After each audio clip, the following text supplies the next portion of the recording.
I think there's a lot of confusion. A lot of people think that somehow Keir Starmer, the new leader of the Labour Party, has actually changed the policy. That is actually not correct.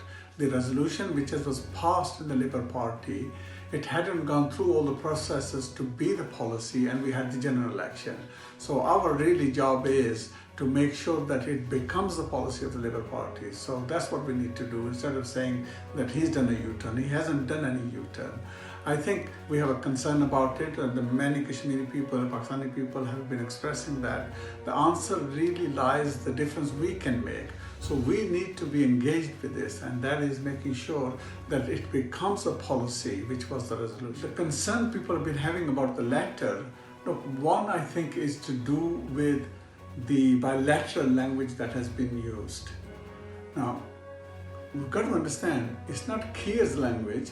This is a language which has been used for 40-50 years by lots of people, lots of international organizations, UN, and for the last 30 plus years in the British government, whichever party it has been.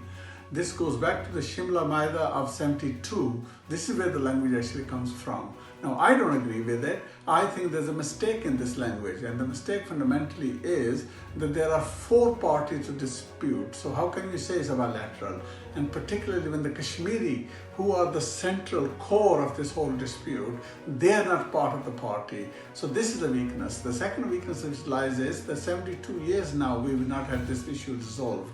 So why do you think by saying that it's bilateral it's going to get resolved? The truth is, India has been avoiding this issue when it was the UN resolutions, then they moved into the Shimla agreement, and then every time uses this agreement to keep everybody else out of this discussion, but itself never does any negotiation. And finally, I think the danger is, because there are 3 nuclear powers which are involved in this dispute. China is involved, Pakistan is involved, India is involved.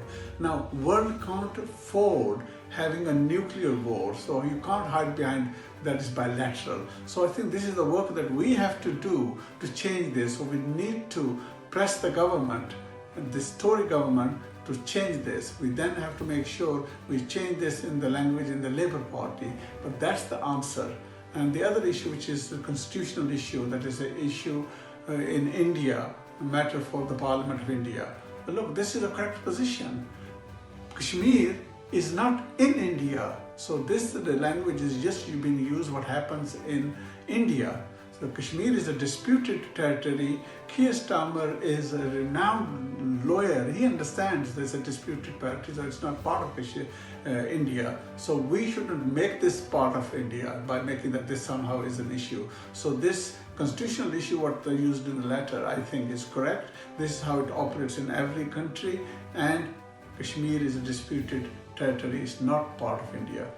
Then the question is the role, and I think whatever one may think about the letter, the one thing is absolutely clear, it has woken up the Kashmiri and Pakistani community. So we need to reach out actually to the Tory government who are in power to make sure they change this. They bring Kashmir issue and talk about it and try to help to get it resolved. It's their moral duty, the government of Britain, to actually help.